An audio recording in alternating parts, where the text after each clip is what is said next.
Bonjour tout le monde. Bienvenue au podcast Les Boys. Et la prof. Aujourd'hui, nous avons eu la chance de recevoir l'invité numéro 4. Guillaume Dalpé. On vous souhaite un bon épisode.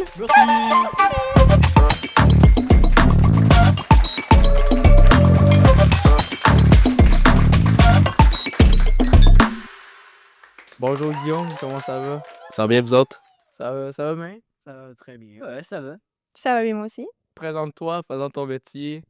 Qu'est-ce que tu fais? Écoute, moi, c'est Guillaume Dalpé, alias FaxGuy93 sur TikTok.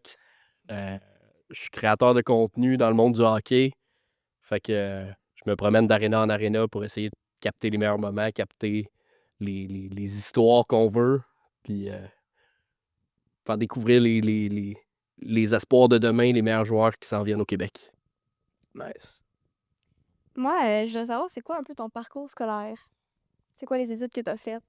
Oh boy! J'ai vraiment pas le parcours scolaire qu'on pense quand on passe au hockey. Moi, j'ai gradué du secondaire, je suis rentré au Cégep du Vieux-Montréal en technique de génie mécanique.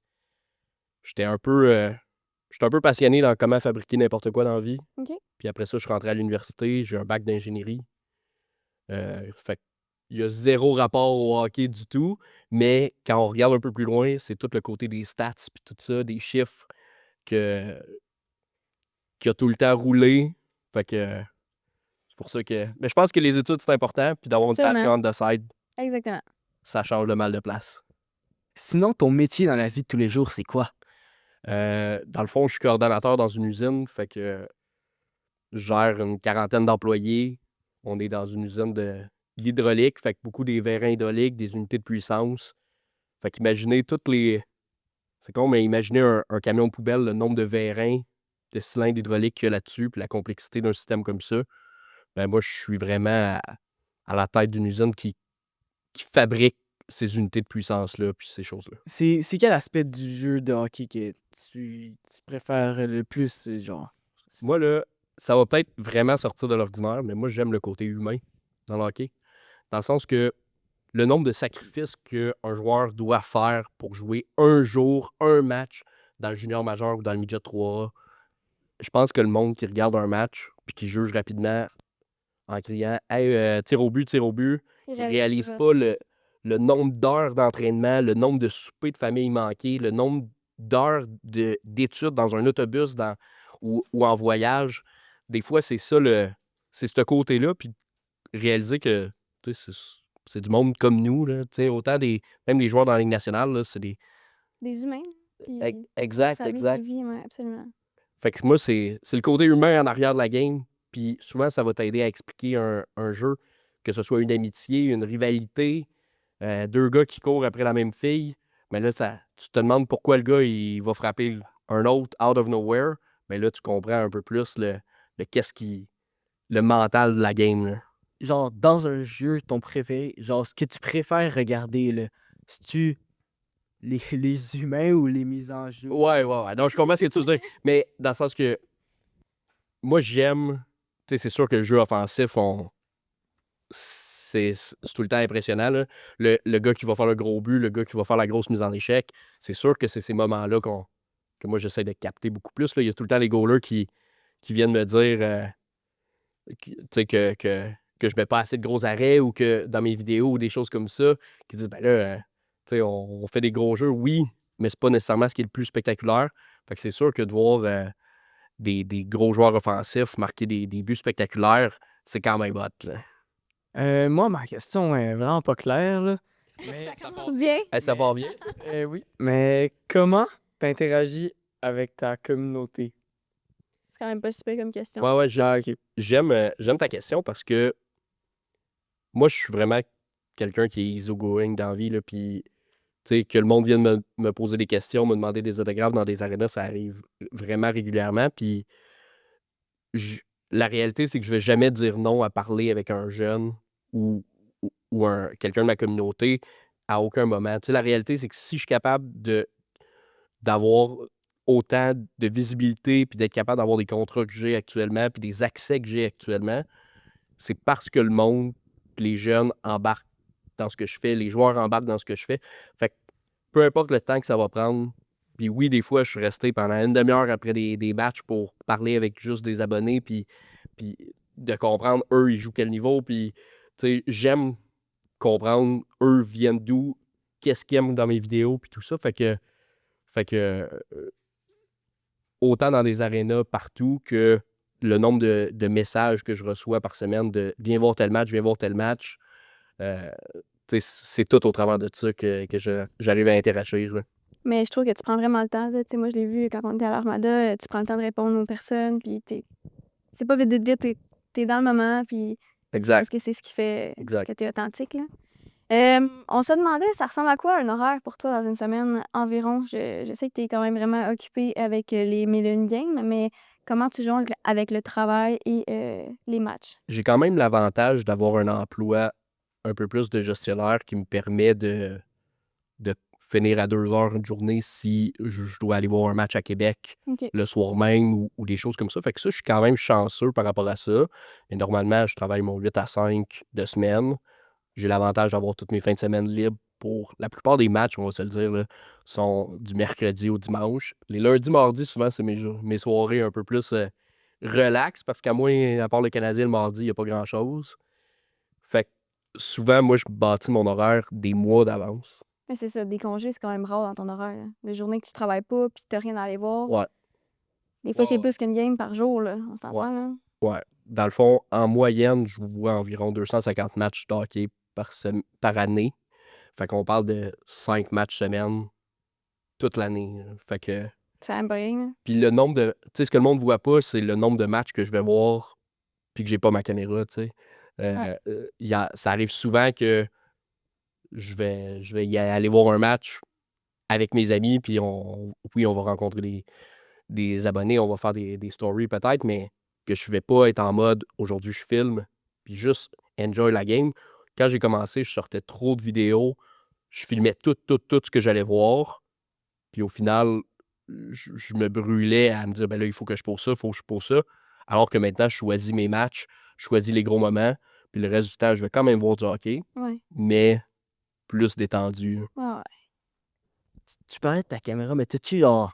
La caméra, c'est quoi comme modèle? Ben, je ne connais pas vraiment la caméra, mais c'est-tu une grosse caméra? Tu sais, on voit des photographes, des fois, ils ont des caméras. Dans le fond, moi, le 1er mai, ça va faire 3 ans que je suis sur les réseaux, OK? Le premier, 1 an et demi, presque 2 ans, j'avais pas de caméra. Je filmais avec mon iPhone du début à rien. Puis, tu sais, comme n'importe qui peut le faire, je faisais mon montage directement sur mon cell, je postais ça. Puis, j'ai réalisé, quand tu commences à avoir des contrats, parce que la qualité d'un iPhone, c'est bon.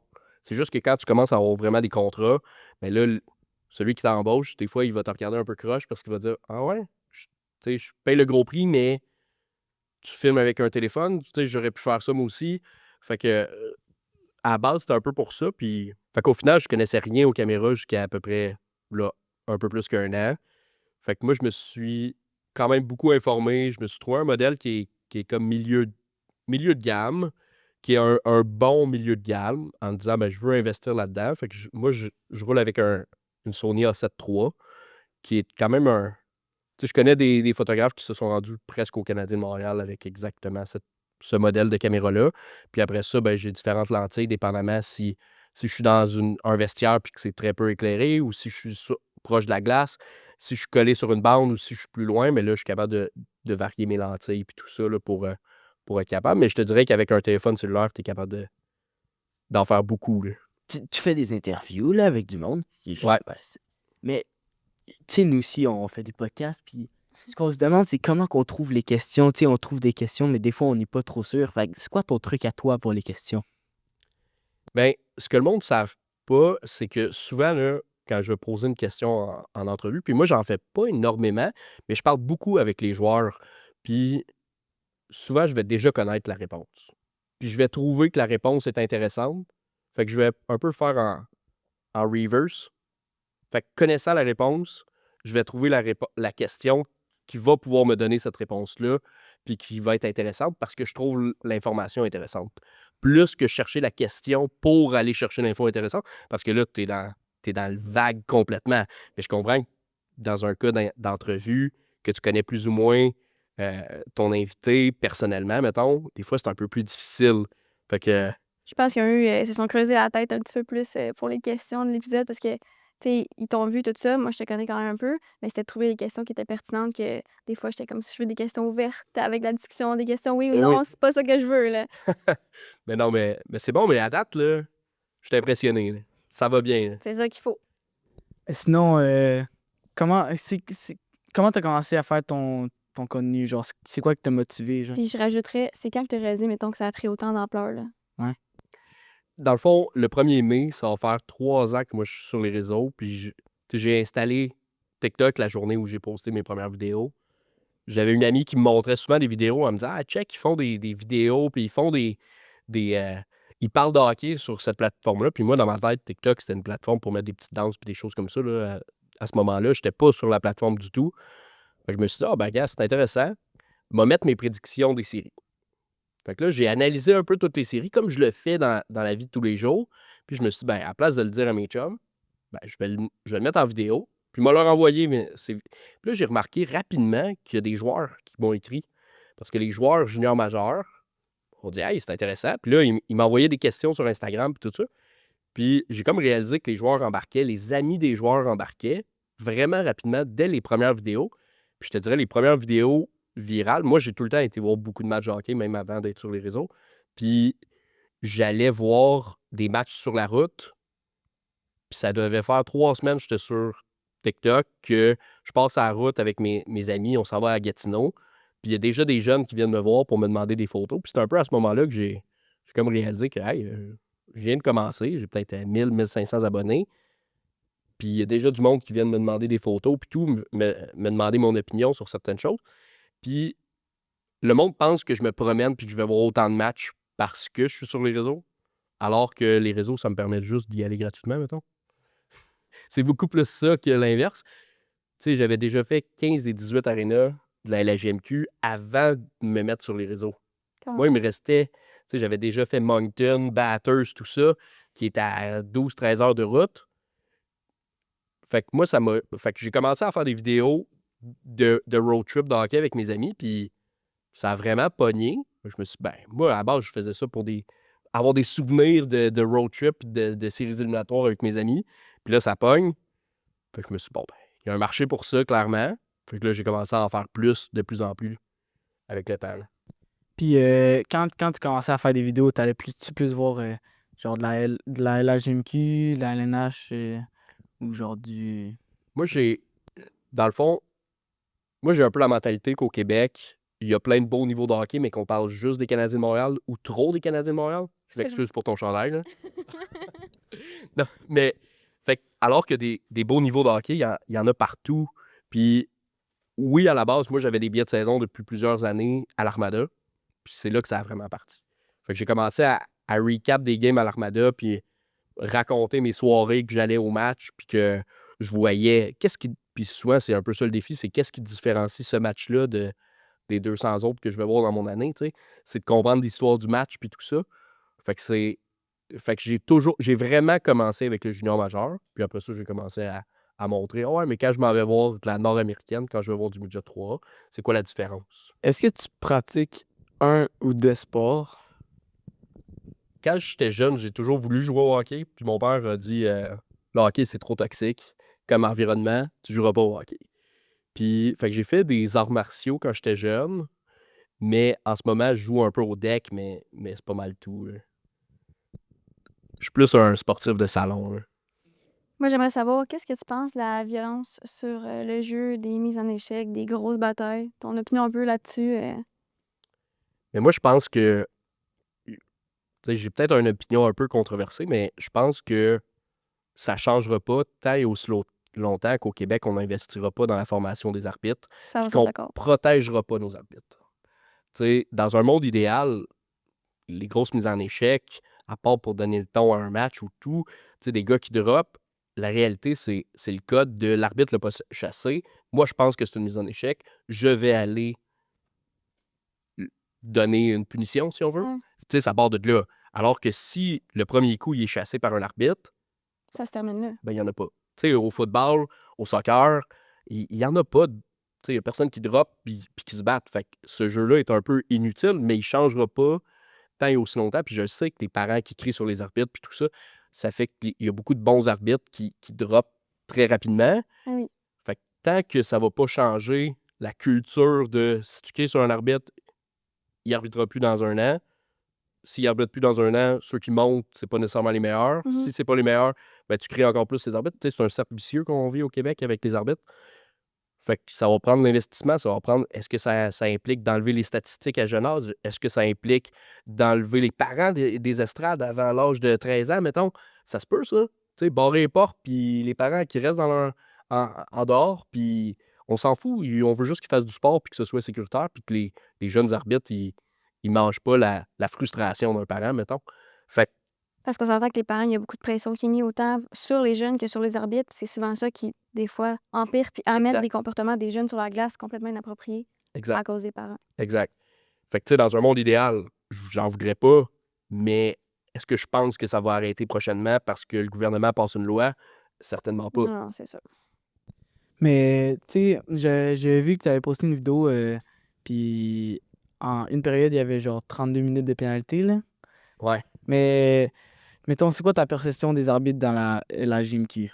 Mais un peu comme je viens de dire, je pense que le problème vient tellement de plus loin que, tu sais, est-ce qu'en ce moment, on est impacté que les arbitres qui sont en haut sont pas les meilleurs parce que on en a. Tu sais, c'est une pyramide, hein? Fait que si ta pyramide en bas est plus petite, mais en haut, tu choisiras pas nécessairement tant que ça qui tu veux. Puis, est-ce que, tu sais, je suis un partisan à la base, là.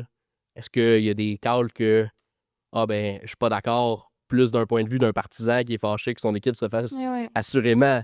Mais quand je regarde ça à tête reposée, y a-tu des arbitres? Tu sais, c'est pas normal au Québec que moi, je suis capable. Puis, tu sais, oui, j'en vois beaucoup de jeux, puis j'ai des amis arbitres, puis qui font une superbe job. Mais c'est-tu normal que, avant même que le match commence, en regardant le line-up d'arbitres, je sois capable de dire si je vais crier ou pas sur un arbitre, ou si je vais être mécontent d'un arbitre avant même que le match commence? C'est pas normal, selon moi. Je pense que c'est un peu la même chose au deck hockey. Je peux dire la même chose en regardant c'est qui ref, faire OK, bon, ça va ressembler à ça. Exact. Il y a des matchs que je vais voir les arbitres, puis avant même, juste par leur nom ou par c'est qui, je vais être capable de dire ça va être fair, ça va être Ouais. bien arbitré, on va avoir un bon match. Puis les arbitres n'auront pas. Tu sais, moi, j'ai un peu la mentalité, si t'es pas assez bon pour impacter un match comme joueur, impacte-la pas comme arbitre. Mhm. C'est un peu mon thinking. Puis c'est ça qui est. Il y en a qui veulent faire un show, puis tu te dis, ben là, tu sais, un power trip, là. Tu sais, il y en a, là, le gars, il est concierge dans une école secondaire, puis il n'y a pas de sous-métier, là. C'est pas ça que je suis en train de dire, mais tu sais, qui ont leur petit job stable. Puis là, c'est le moment de la semaine qu'ils sont capables d'avoir un trip. Ouais, mais là, c'est vraiment la place pour ça. Mais en même temps, c'est-tu le partisan en moi qui parle, puis que c'est peut-être moins pire qu'on le pense, mais tu sais, c'est un peu mon opinion là-dessus. Mais selon toi, qu'est-ce que la Ligue devrait faire ou genre instaurer pour que ça soit mieux, plus sérieux, genre pour être pris plus au sérieux, là?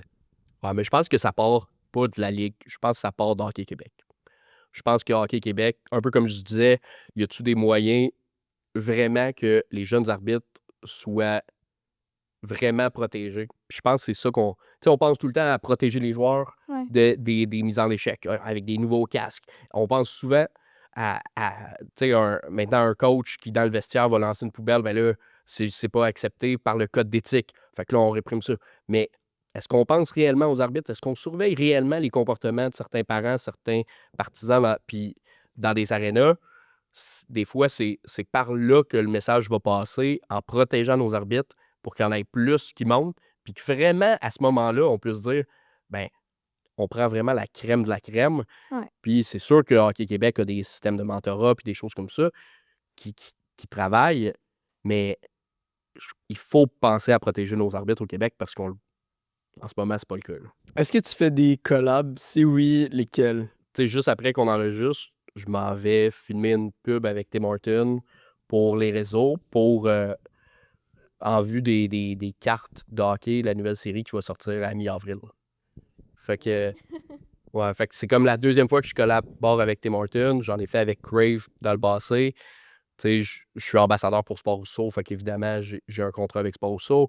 J'ai des contrats avec certaines équipes, certaines ligues. Fait que souvent, à des niveaux plus bas, ben, c'est la ligue qui va... je vais avoir une entente plus générale avec la ligue que équipe par équipe. Fait que tu sais, c'est un peu comme ça que j'arrive à, à joindre les deux bouts, si on veut, là, puis à rendre au final, rembourser mes dépenses de caméra et tout De ça, gaz, mais de ouais, déplacement. de gaz, de chandail de hockey, beaucoup trop. Mais sinon, toi, quand tu étais plus jeune, est-ce que tu étais pas mal amateur de cartes hockey? Parce que tu parlais de Tim Hortons, les cartes hockey, tu sais. Ouais, ben, ça, c'est quelque chose que peu de monde savent, mais qui va sortir, entre autres, comme info dans cette pub-là, mais c'est que moi, je viens du monde des cartes. Moi, j'ai commencé à suivre le hockey junior dans le but de deviner la prochaine tendance, mais de deviner ça va être qui le meilleur joueur demain. En me disant, si je les suis avant les autres, ben, je vais être capable de voler la tendance et d'investir sur un joueur qui va être bon éventuellement avant que le monde le sache. Fait que ça, c'est comme ça que j'ai commencé à suivre le hockey junior. Après ça, je suis tombé en amour avec la game du hockey junior, puis la proximité entre les joueurs, les partisans, puis tout ça. Mais à la base, je viens vraiment de ça. Moi, j'ai travaillé 2 ans avec Georges Larac dans son magasin. À partir de l'ouverture du magasin à Ultime Sport Collection à Laval, avec Johan Benara qui passe à BPM Sport. Puis moi, j'ai commencé là-dedans, puis c'est là-dedans que j'ai commencé. C'est ça qui m'a un peu poussé vers le monde du hockey junior. Là. Fait que oui, j'ai collectionné, selon ma mère, un peu trop même. Est-ce que tu penses que les réseaux sociaux, ça impacte les joueurs juniors? Genre, tu penses-tu que ça peut les Ben oui. aider ou les... Ben écoute, oui, puis tu sais, c'est pas pour rien même que les joueurs des Canadiens se font fortement conseiller de pas lire les journaux puis pas de regarder les réseaux sociaux puis tout ça. Tu sais, c'est évident que... Puis, tu sais, je sais que moi, j'ai de la visibilité, fait que je sais que quand je parle d'un joueur en disant j'ai pas aimé sa game ou ainsi de suite, puis moi, je suis quand même quelqu'un vraiment positif par rapport à ça, mais genre, tu sais, il y a des gars, des fois, qui... Parce que je vais en exposeur qui se fait faire une grosse mise en échec, puis il va le recevoir des fois 150 fois, parce que tout le monde qui le connaisse, qui vont lui envoyer, puis qui vont dire « Hey, check, tu t'es fait expose. » Puis là, la game d'après, il est un peu plus frileux, puis on le voit, ça. Puis, tu sais, ou « Hey, t'as fait une prédiction contre nous autres, on va te prouver que tu te trompes. » Tu sais, moi, ça m'arrive à toutes les années quand je sors des prédictions. C'est sûr. Ces situations-là, ça t'a-tu déjà mis, genre, un peu plus dans le trouble, on va dire, là? Ça t'a-tu déjà amené dans des situations... Ben, plus ou moins, dans le sens qu'il y a des joueurs, y a-tu des joueurs qui m'ont déjà dit qu'ils n'étaient pas d'accord avec ce que je fais? Oui, mais, tu sais, au final, Ça va jamais plaire à tout le monde ce qu'on fait, là. exact. Puis moi, je pense que j'ai quand même un vraiment haut taux de personnes qui me suivent et qui aiment ce que je fais. Il va tout le temps en avoir là, qui sont contre toi, mais je pense que ça m'a-tu déjà mis dans des situations? Oui et non. Là. Il y a déjà quelqu'un qui est venu me voir pour me dire « Hey, t'as pas voulu mettre mon logo dans ta vidéo, puis c'était très établi que c'était pas une collaboration, c'était pas une pub. Ben, enlève la vidéo avant que je t'attaque en justice. » Puis au final, moi, cette vidéo-là avait déjà fait les vues puis les likes que j'avais besoin, si on veut. Après ça, de l'enlever ou pas, si tu t'enlèves de la visibilité à toi-même, moi, ça me dérange pas. Mais, règle générale, très peu. Là. Je me mets pas vraiment dans la marque dans la vie. Tes abonnés sont quand même assez doux et fins, là. Je veux Ouais, dire, t'as pas vraiment. vraiment de hate, là. Je pense que t'as plus de hate que moi. Là. Oui, parce que je suis une fille, je pense, puis... En fait, ouais, assurément. Mais moi, c'est rare le monde qui vont hate dans mes vidéos ou tout. Puis souvent, ils vont plus hate contre un joueur en particulier Ouais. que contre moi qui est derrière la caméra, mettons. Là. Tu sais, moi, c'est plus comme la prof qui chiale, mettons, qui va... C'est la perception négative que le monde va... C'est mes haters, mettons, là. Ouais, exact. Ou les manons cochons un petit peu dans les commentaires. Tu vois, moi, j'ai pas ce problème-là.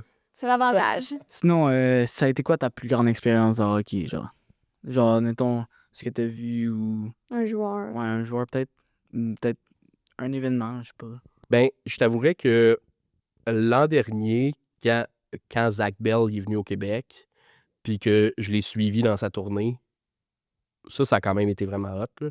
Le gars, il a 1,2, 1,3 million d'abonnés sur TikTok. Il a 600 000 sur Instagram. Tu sais, c'est une renommée mondiale c'est peut-être le gars, la personne la plus suivie. Il est plus suivi que plusieurs équipes de la Ligue nationale. Fait que je te dirais que passer une fin de semaine avec, à voir comment il travaille, voir comment il filme, voir comment il fait son contenu, puis d'échanger avec là-dessus, ça a quand même été vraiment, vraiment hot. Puis le fait qu'il est venu un peu dans les deux équipes avec qui je collabore le plus dans la GMQ, qui est à Shawinigan puis à Blainville, tu sais, il était dans mes arénas, si on veut. Fait que c'était le fun de l'amener un peu dans mon monde, mais en même temps de voir comment lui crée du contenu dans mon monde à moi. Fait que ça, c'était vraiment cool, là. Est-ce que tu as déjà fait du parascolaire, genre à l'école? Au secondaire, primaire, secondaire, plus ou moins, tu sais, j'ai fait un peu de musique puis des affaires de même, mais très peu. Au cégep puis à l'université, on avait des... Tu sais, en ingénierie, on a du parascolaire qui sort de l'ordinaire un peu, qu'on appelle des clubs étudiants, si on veut. Puis où on fabriquait quasiment des go-karts, là, puis qu'on amenait ça en compétition, autant sur piste que en dehors tu sais, du côté ingénierie. Fait qu'autant de comment tu as designé ça que comment tu as... Fait que ça, c'était quand même cool. Tu sais, ça m'a amené à faire des road trips en Californie, en Oregon, au Texas, puis tu sais, au Maryland, puis tout ça, parce que ces compétitions-là sont vraiment aux États-Unis. Puis ça a donné que moi, l'université où j'étais, on était top 5 mondial dans ces années-là. Puis on finit numéro 1 mondial l'année que je suis parti, là, mais on allait un peu sur le cœur, mais c'est correct. Mais, fait que j'en ai fait un peu à l'université, des choses comme ça, mais secondaire, très peu.